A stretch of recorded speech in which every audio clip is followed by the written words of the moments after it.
कहते हैं एक बिहारी सब पर भारी। ये कहावत भारत में तो काफी मशहूर है, लेकिन रूस में भी एक तरह से इसको देखा जा रहा है। रूस में कौन है वो बिहारी जो पड़ गए सब पर भारी? वो है none other than Abhay Singh ji. Abhay Singh ji हैं जिन्होंने 2 बार लगातार विधायक बनकर दिखाया है और इस बार तो उन्होंने रिकॉर्ड तोड़ विक्ट्री जो है वो दर्ज की है। और हमारा सौभाग्य है कि अभय सिंह हमारे साथ इस वक्त इस ब्रॉडकास्ट में हमारे साथ मौजूद हैं, इस साक्षात्कार में।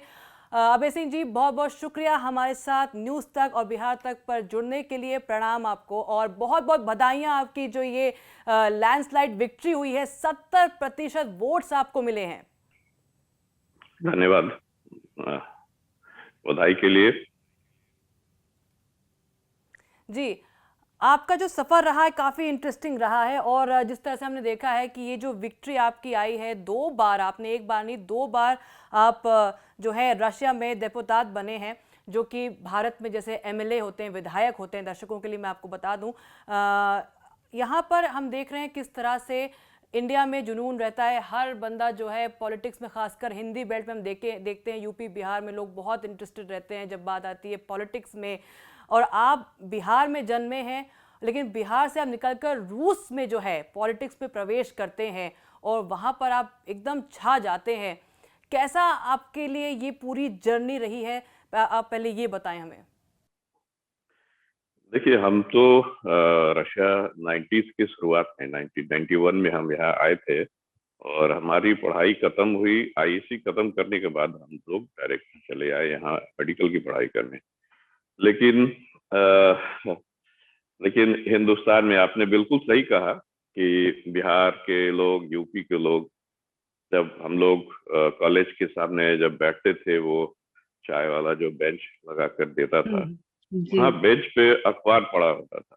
अखबार में जी पढ़कर सारे, मतलब स्टूडेंट्स हुए जो लोग वहाँ बैठे, सब लोग बड़ा ध्यान से अखबार पढ़ते थे। तो इंटरेस्ट तो पॉलिटिक्स का बचपन से ही सबको, हमारे हमारे तरफ के लोगों को होता है। हाँ जी। इसको मान के चलिए। और जैसे कि एक और बात होती है भारत में कि हर बच्चा जो है वो डॉक्टर इंजीनियर बने, ऐसा माता पिता चाहते हैं। तो आप डॉक्टर भी बन गए और उसके बाद 90 के दशक में आप डॉक्टरी की आपने पूरी करी पढ़ाई और उसके बाद पटना में आपने कॉलेज भी पढ़ा है, लोयोला कॉलेज से आप पढ़े हैं। तो वहाँ से आपने कभी सोचा था कि क्या आप कभी रूस जाएंगे और रूस में जो आप आज कर रहे हैं, जो जो कुछ आपने अभी तक किया है, कभी आपने सोचा था? देखिए, फर्स्ट मैं तो लोयोला हाई स्कूल से पढ़ाई करी है, उसके बाद फिर हमने पटना यूनिवर्सिटी में आईएससी खत्म किया। जी। उसके बाद हम चले आए रशिया। लेकिन हमने हम्म। कभी सोचा भी नहीं था, हर माँ बाप का, हर बच्चों का एक तमन्ना होता है, एक इच्छा होती है, उसी तरफ से वो वो 18-19 साल वाले एज में हम रशिया चले आए। और हमें इतना अंदाजा भी नहीं था, उस कम उम्र में अंदाजा भी नहीं होता है कि कहाँ जा रहे हैं, क्या करने जा रहे हैं। लेकिन एक एक अंदर से इच्छा थी कि हमें हम्म। डॉक्टर बनना है, माँ ने भेजा है, डॉक्टरी की पढ़ाई करनी है। इसके अलावा इस देश में अगल बगल में क्या हो रहा है, उस समय मेरे सामने सोवियत यूनियन का विघटन हुआ। तो हम्म। हम उस समय सोच भी नहीं सकते थे, उस उम्र में हमें पता भी नहीं चल रहा था कि ऐसा भी हो सकता है, किसी देश इतने बड़े कंट्री, सुपर पावर कंट्री, छोटे छोटे टुकड़ों में बढ़ सकता है। तो बाहर का हमें अंदाजा नहीं हुआ करता था। हम लोग अंदर में रहते थे, मेडिकल यूनिवर्सिटी कैंपस में हम लोग रहते थे, पढ़ते थे, पढ़ाई करते थे और हमने पढ़ाई खत्म कर ली। पढ़ाई के बाद जब आप रशिया गए तो शुरुआती दिनों का कैसा संघर्ष था? जो कि अब समझ सकते हैं कि बिहार में भी आप कहीं कहीं देश में कहीं और जाते हैं तो वो भी एक अलग शहर होता है, वहाँ पर अलग कल्चर होता है, लोग अलग तरीके से देखते हैं। रूस जाना, वहाँ की भाषा, वहाँ का कल्चर, वहाँ के लोग, सब कुछ, वो किस तरह से आपने, क्या कुछ देखा, क्या कुछ आपने डील किया, कैसे, किस तरह से आपने संघर्ष किया? देखिए, मुझे काफी ज्यादा संघर्ष करने की जरूरत नहीं पड़ी, क्योंकि हमारे कॉलेज कैंपस में इंडियन के प्रति काफी अच्छा व्यवहार था। और केवल कॉलेज कैंपस में ही नहीं, बाहर भी अगर हम हम्म। लोग निकलते थे मार्केटिंग करने शॉप्स में, तो इंडियंस के प्रति काफी अच्छा व्यवहार रहता था लोगों का। यहाँ तक कि अगर किसी सामान किसी चीज के लिए लाइन लगी हुई है, उसमें हम लोग मान लीजिए पीछे कहीं खड़े हैं किसी चीज के लिए, तो वो सेल्स गर्ल जो होती थी या सेल्स बॉय होता है, वो हम लोग को बुला के सबसे पहले दे करके वहां से विदा कर देता था। तो अच्छा। इतना बढ़िया बिहेवियर था हमारे इंडियंस के लिए। हाँ, इतना अच्छा बिहेवियर था, तो हमें कभी लगा ही नहीं कि हम कहीं बहुत ज्यादा दूर चले गए। हालांकि लैंग्वेज नहीं आती थी उस समय, हमने रशिया आकर ही सबसे पहला यहाँ पे रशियन लैंग्वेज की पढ़ाई करी है। और आपने जैसे बताया कि रशिया में भी आपको अपनापन मिला और संघर्ष ज़्यादा नहीं था, लेकिन जैसे हमने आपके बारे में काफ़ी जो पढ़ा है, और आपका जो बचपन रहा उसमें भी संघर्ष था। कम उम्र में जो है आपके पिताजी का निधन हो गया था, और फिर आपको पढ़ाई भी आगे करनी थी, मेडिकल की पढ़ाई करनी थी। उन सब दिनों के बारे में बताइए हमें ज़रा। देखिए, हमारे पिताजी का देहांत, हाँ, हमारे 13 साल की उम्र थी उस समय ही उनका देहांत हुआ। तो ये हमारे लिए पूरे परिवार के लिए बहुत बड़ी ट्रेजेडी थी। तो इसको देखने के बाद हॉस्पिटल का चक्कर लगा, थोड़ा डॉक्टर्स आए, सब कुछ हुआ। उसी समय हमने अंदर में मन बनाया था कि हमें डॉक्टर बनना है। उसी समय हमने इस चीज को सोच रखा था। और उसके बाद संघर्ष तो पूरा आदमी का पूरा लाइफ ही संघर्ष होता है। और लेकिन हमने हम स्कूल में मॉनिटर होते थे। उसके बाद सीनियर स्कूल्स में हम हाउस लीडर भी थे वहां पे। तो थोड़ा तो अंदर में लीडरशिप का वो था मेरे अंदर में जी। तो यहाँ पे आने के बाद उसी को हम आगे बढ़ा रहे हैं। बिल्कुल। और जैसे कि आपने बताया कि आप पटना में आपने पढ़ाई भी करी है, और पटना में देखिए बिहार में जो तमाम चीज़ें हैं वो सब काफ़ी फेमस है, जैसे कि लिट्टी चोखा है, और जैसे कि छठ पूजा है, ठेकुआ है, ये सब जो बिहार का पूरा कल्चर है, वो कितना मिस करते हैं आप रशिया में? देखिए, बहुत ज़्यादा मिस करते हैं। और अभी कोविड के चलते हम 2-3 साल से हिंदुस्तान नहीं आ पाए हैं। और हमारी काफ़ी इच्छा है कि वैसे ही गंगा नदी के किनारे जाए, छठ जो होता था वो देखने की हमारी काफी ज्यादा इच्छा है। और लिट्टी चोखा तो हमारा बिहार का ये तो नाश्ता है एक तरह का, तो ये तो कॉमन था हमारे बिहार के समय में, कॉमन चीज था हमारे लिए। तो रशिया में क्या मैनेज कर पाते हैं किसी तरह से? जैसे कि आप कह रहे हैं वहाँ काफी इंडियंस भी आपको मिले थे पहले शुरुआत में। हाँ, रशिया में अफसोस की बात है कि इसका इंतजाम नहीं हो पा रहा है, नहीं हो पाता है। लेकिन हम इन्हीं सब चीजों के चलते खिंचाव है हमारा, हिंदुस्तान आने की इच्छा होती है। आएंगे और जरूर टेस्ट करेंगे। बिल्कुल। और हिंदी सिनेमा भी देखिए काफ़ी जुड़ा रहा है। हमने देखा किस तरह से राज कपूर के ज़माने से ही हमने देखा है कितना फेमस था उनका जो गाना था। और रूस और भारत के रिश्ते तभी से कल्चरल एक्सचेंज भी काफ़ी रहा था। भारत और रशिया के रिश्तों पे आएंगे हम, वॉर पे भी आएंगे, लेकिन उससे पहले अगर हम बात करें कल्चरल एक्सचेंज की, किस तरह से लगातार दोनों देशों के बीच जो है स्टूडेंट एक्सचेंज है, फिर कल्चरल एक्सचेंज है, इस पर काफ़ी ज़्यादा फोकस रहा है। इस पर क्या प्रोग्रेस आपने देखी अपने पूरे कार्यकाल में, अगर पॉलिटिक्स की बात करें तो? देखिए, हिंदुस्तान और रूस का रिश्ता तो बहुत पुराना और गहरा रिश्ता है। देखिए, अगर आप हिस्ट्री दोनों देशों का इतिहास देखिए, इसमें आपको कभी नहीं मिलेगा कि रशिया ने कभी हिंदुस्तान इंडिया से लड़ाई करी हो, या फिर इंडिया से रशिया का कोई कॉन्फ्लिक्ट का सिचुएशन आया है। दोनों देश एक साथ मिलकर एक दूसरे का हेल्प कर रहे हैं, और पूरे इतिहास में भी आप देख सकते हैं। और 100, 200, 500 साल पुरानी भी इतिहास देखिए, हजारों साल के इतिहास देखिए, तो हमारे यहाँ टर्की का हमला हुआ, हमारे यहाँ उज्बेकिस्तान से हमला हुआ, मुस्लिम डायनेस्टी आई, अंग्रेज आए, फ्रांस आए, सारे लोग आए, लेकिन रशिया ने कभी हिंदुस्तान पे अत्याचार और हमला नहीं किया। इसलिए हमारा संबंध तो सदियों का है और इसको आगे भी बरकरार रखना है। और जहां तक बात है इंडियन फिल्म्स की, सोवियत यूनियन टाइम से राज कपूर ही नहीं और दूसरे भी पैरेलल दूसरे एक्टर, राज कपूर तो जी काफी ज्यादा फेमस थे रशिया में। हाँ इंडियन फिल्म्स काफी फेमस हुई यहाँ पे, बहुत ज्यादा यहाँ पे हम्म चली। और अभी हम्म भी उस जनरेशन के लोग हम्म कभी कभी मिल जाते हैं और हम्म हिंदी राज कपूर का जो गाना है उसको पूरा सुना देते हैं। उनको समझ में नहीं अच्छा आता क्या है, लेकिन वो इस चीज को हाँ पूरा बोल देते हैं, पूरा गा देते पूरी हैं गाने ट्यून को। हाँ हाँ बिल्कुल। वो- तो और बिल्कुल और शायद हम्म, आप कनेक्टेड भी रह सकते होंगे उससे, ये सब चीज़ों से काफ़ी कनेक्शन आपको फील होता होगा। बिल्कुल बिल्कुल। बिल्कुल। और जैसे कि हमने बात की कि किस तरह से काफ़ी एक गंभीर समय जो है देश के लिए है। रशिया में हम देख रहे हैं किस तरह से काफ़ी कुछ खलबली अभी देख रहे हैं कि रशिया और यूक्रेन का जो वॉर चल रहा है, अभी हमने देखा किस तरह से 4 नए हिस्से जो हैं उन पर कब्ज़ा किया है रशिया ने, और सेलिब्रेशंस देखे गए हैं मॉस्को में, और एक सेरेमनी भी हुई है। और उसको लेकर देखिए रिएक्शंस आ रहे हैं, देखा है आपने लगातार किस तरह से वेस्टर्न कंट्रीज़ की तरफ से, यूएस और यूरोप की तरफ से आलोचनाएं, निंदाएं, और यूएस ने सैंक्शंस की भी बात की है, प्रतिबंधों की बात की है। किस तरह से देखते हैं आप इस सबको? देखिए, ये पहले तो रशिया और यूक्रेन का वार नहीं है, रशिया की तरफ से स्पेशल मिलिट्री ऑपरेशन चल रहा है। चार स्टेट्स जो आकर जुड़े हैं रशिया में, कल जो राष्ट्रपति से एग्रीमेंट साइन हुई है, वहां के जिन स्टेट्स के जो हेड हैं वो आकर के जो एग्रीमेंट साइन किए हमारे प्रेसिडेंट से, वो रिजल्ट था उनके स्टेट्स में रेफरेंडम का।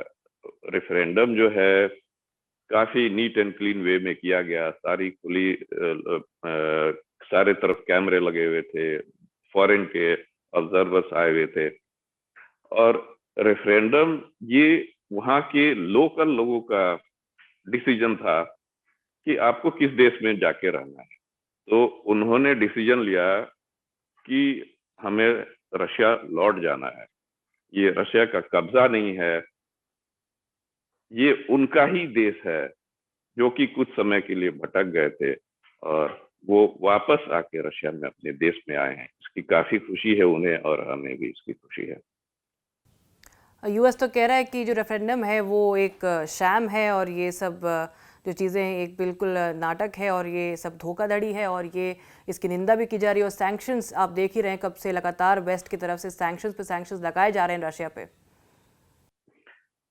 लगाने दीजिए सैंक्शन, वो उनका काम है। अगर अगर उनको एतराज था रेफरेंडम पे या फिर उनको शक था रेफरेंडम पे, उनको अपने ऑब्जर्वर भेजनी चाहिए थी और आके देखना चाहिए था किस ढंग से यहाँ पे रेफरेंडम हुआ है, कितने सपोर्ट्स मिले हैं। करीब करीब 98% लोग आकर वोट किए हैं। तो उनको इस चीज में ध्यान देना चाहिए था, और रेफरेंडम होने से पहले ही वो इनकार कर रहे हैं इसका रिजल्ट को, ये तो उनका गलत डिसीजन है। भारत ने जो है अभी एक बार फिर से जो है यूएनएससी में वोट करने से दूरी बना रखी है, एब्सटेन किया है वीटो से, और जो वोट था रेफरेंडम था उससे भारत ने एब्सटेन किया है, जो कि अमेरिका और अल्बानिया ने रशिया के खिलाफ प्रस्ताव पेश किया है। भारत ने लगातार, हम देख रहे हैं जब से ये वॉर छिड़ा है तभी से हम देख रहे हैं कि भारत एब्सटेन करता रहा है तमाम ऐसे रेफरेंडम्स के अगेंस्ट। आप इसको किस तरह से देखते हैं? अगर हम देखें भारत और रूस के रिश्तों में ये किस तरह से रिफ्लेक्ट करता है? देखिए, भारत और रूस का संबंध तो बहुत पुराना है। रशिया ने, अब पिछले 50-60 साल का इतिहास देखिए, रशिया ने कितनी बार वीटो पावर हिंदुस्तान के लिए यूज करके बहुत अजीब सिचुएशन से हिंदुस्तान को निकाला गया है। खैर, मैं इस चीज की याद नहीं दिलाना चाहता हूँ, ये है, ऐसा हुआ है इंडो पाक वार के समय जब बांग्लादेश का चक्कर था। जी तो मैं इस चीज को याद नहीं दिलाना चाहता हूँ, लेकिन ऐसा है। और जहां तक अभी आपने अल्बानिया का नाम लिया, अल्बानिया और यूगोस्लाविया, इसकी भी आप हिस्ट्री देखिए। 30 साल पहले, 25-30 साल पहले ये अल्बानिया यूगोस्लाविया एक कंट्री होता था। यूरोप के सेंटर में नाटो वाले उस पर बमबारी करके उस देश को तोड़ के उसको अलग कर दिए, 2 कंट्री बना दिया। अल्बानिया का निर्माण हुआ इन युगोस्लाविया के टूटने के बाद, सर्बिया और अल्बानिया। तो उसमें उन्होंने तोड़ने के लिए सपोर्ट किया, और यहाँ जब मिलाई जा रही है तो इसमें वो लोग विरोध कर रहे हैं। तो ये उनका अपना पॉलिसी है और अपना उनका फायदा है, अपना फायदा तो देख रहे हैं। बिल्कुल। और जैसे कि आपने बात की फ़ायदा की, अभी प्रेसिडेंट पुतिन का एक बयान आया है कि उन्होंने कहा है कि ये जो वेस्टर्न कंट्रीज़ हैं वो रशिया को भारत की तरह लूटना चाहते हैं। क्या कहना चाहते हैं आखिरकार प्रेसिडेंट व्लादिमीर पुतिन? हाँ, हमने भी कल सुना, हमारे राष्ट्रपति साहब ने कहा कि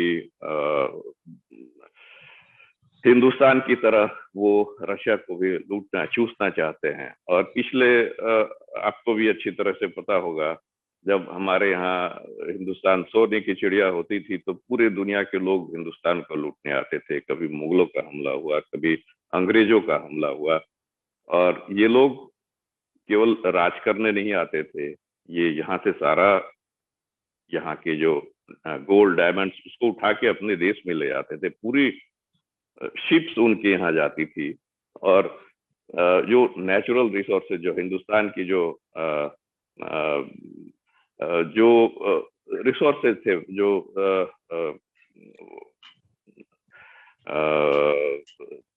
उसको अपने देश में ले गए। अभी भी उसी चीज से वो लोग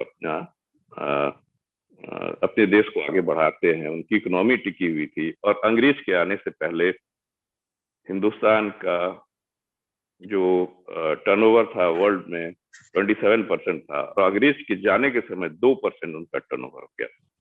तो अभी जो रशिया का सिचुएशन है, रशिया को तोड़कर छोटे छोटे पार्ट्स में रशिया के नेचुरल रिसोर्सेज को वो लोग यूज करना चाहते हैं। तो हमारे राष्ट्रपति जी ऐसा कभी नहीं होने देंगे। अच्छा, और जैसा कि हमने देखा है कि भारत ने यहाँ पर लगातार बातचीत करते रहे हैं, प्रेसिडेंट व्लादिमीर पुतिन से संपर्क में रहे हैं। प्रधानमंत्री नरेंद्र मोदी, हाल ही में उनकी बातचीत भी हुई थी, और भारत के प्रधानमंत्री ने कहा था कि ये युद्ध का दौर नहीं है, और बातचीत के ज़रिए जो है इस मसले को सुलझाना चाहिए। वहीं व्लादिमीर पुतिन कहते हैं कि बातचीत होगी तो वो सशर्त होगी, और जो अब उन्होंने अपने जो एरियाज़ मिला लिए हैं उन पर कोई बातचीत नहीं होगी। ज़ेलेंस्की ने, यूक्रेन के प्रेसिडेंट ने इसको ठुकरा दिया है। अब आगे इस पे क्या हो सकता है? क्या जो अटैक्स हैं यूक्रेन में, या जो मिलिट्री ऑपरेशन जिसको आप कहते हैं, क्या उसमें और इजाफा होगा? क्या इसमें और तेज़ी आएगी, इंटेंसिटी बढ़ेगी? देखिए, बातचीत का जो रास्ता है ये सबसे अच्छा रास्ता है, और राष्ट्रपति पुतिन ने उसका प्रपोजल भेजा ज़ेलेंस्की को। तो आप टेबल पर बैठ के सारे प्रॉब्लम्स को सॉल्व कर सकते हैं, लेकिन रशिया को मजबूर होकर के ऐसा डिसीजन लेना पड़ा स्पेशल मिलिट्री ऑपरेशन का। ये कोई खुशी, ये कोई कब्जा का कोई नियत नहीं था। रशिया दुनिया का सबसे बड़ा देश है, क्षेत्रफल के हिसाब से the largest country of world. हमें जमीन की कमी नहीं है, हमें नेचुरल रिसोर्सेज की कमी नहीं है कि हमें और अपने देश को एक्सपैंड करना, इसकी जरूरत नहीं है। तो जो डिफरेंसेस थे, सारे डिफरेंसेस को बैठ कर टेबल पे सॉल्व करना था, वो चीज नहीं हो पाया। इसके लिए ही हमें स्पेशल मिलिट्री ऑपरेशन को चलाना पड़ा। तो अगर आप जी बोलिए। नहीं, अगर यूक्रेन इसके लिए तैयार है, खैर यूक्रेन तो कोई डिसीजन लेता ही नहीं है, उसके बैकिंग कंट्रीज अगर इसके लिए तैयार हैं तो we are ready for that.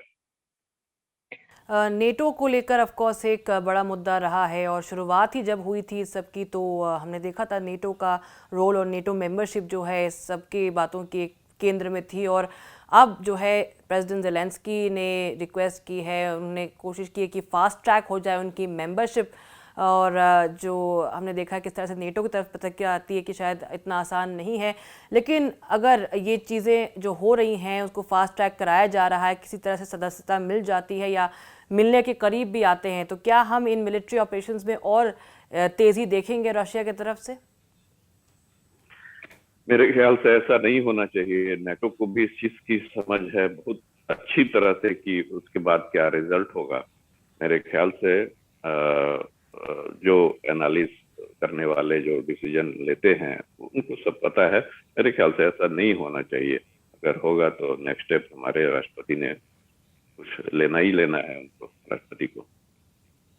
और हम देख रहे हैं किस तरह से पूरी जो इंटरनेशनल पॉलिटिक्स है वो किस तरह से चेंज हो गई, एक बार फिर से इवॉल्व हो रही है इस पूरे युद्ध के बाद से। और हम देख रहे हैं कि कहीं ना कहीं शायद वो जो कोल्ड वॉर का एक एरा था वो कहीं ना कहीं उसकी यादें कहीं ना कहीं ताज़ा हो जाती हैं। जो दुनिया दो खेमों में जिस तरह से बंटती हुई दिखाई देती है, भारत का हम देखते हैं रोल, भारत के जो विदेश नीति है उसको काफ़ी क्लैरिटी से रखा गया है। भारत के विदेश मंत्रालय द्वारा, भारत के विदेश मंत्री द्वारा साफ जो है ये कहा गया है वेस्ट को, पश्चिमी देशों को, कि भारत की जो पॉलिसीज़ हैं वो पूरी तरह से इंडिपेंडेंट है, वो न्यूट्रल है, हम अपना हित ज़रूर देखते हैं। और ऐसे में हमने देखा किस तरह से रूस के साथ भारत की जो रिश्ते हैं डिस्पाइट द यूक्रेन वॉर और तमाम जो भी चीज़ें, तमाम जो भी प्रेशर अगर वेस्ट की तरफ से देखा गया हो, आया हो, लेकिन फिर भी भारत ने जो है जो ट्रेड रहा है वो बरकरार रखा है और भी उसमें जो है एडवांसमेंट हमें देखने को मिल रही है। भारत और रूस से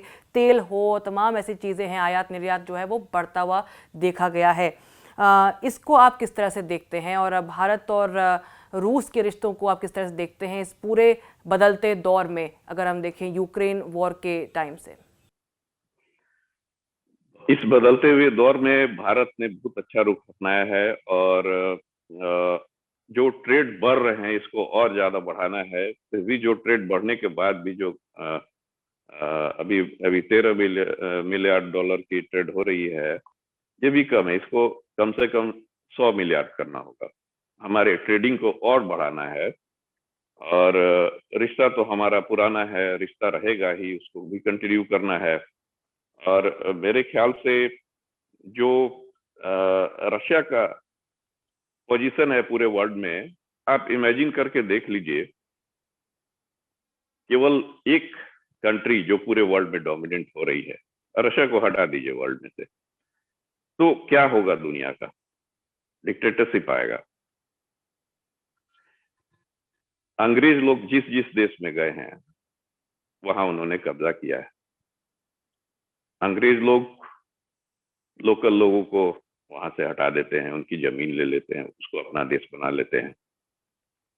तो अगर एक डोमिनेंट पावर हो जाए वर्ल्ड में, फिर वही उनका पुराना शुरू हो जाएगा। आप अमेरिका की बात कीजिए, ये उनका देश है, ये उनकी धरती नहीं है। वहां पे रेड इंडियन का क्या हुआ? विलुप्त हो गया रेड इंडियन से। आप ऑस्ट्रेलिया की बात कीजिए, लोकल आदिवासी लोग कहाँ हैं? विलुप्त हो गए, सारे गोरे हैं वहां पे। आप इराक की बात कीजिए, क्या गलती थी सद्दाम हुसैन की। आप युगोस्लाविया की बात कीजिए, जेल में वहां के प्रेसिडेंट मारे गए।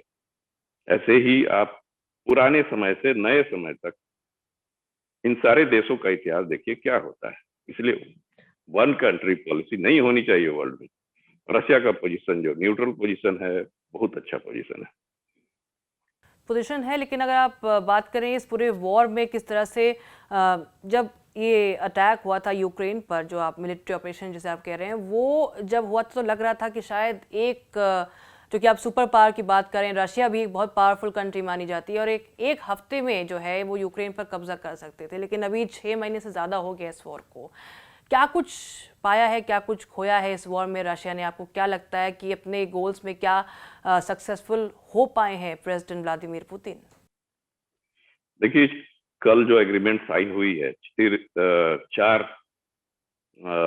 चार स्टेट जो रशिया के रेफरेंडम के बाद मिला है रशिया से आकर के, ये बहुत बड़ा स्टेप है।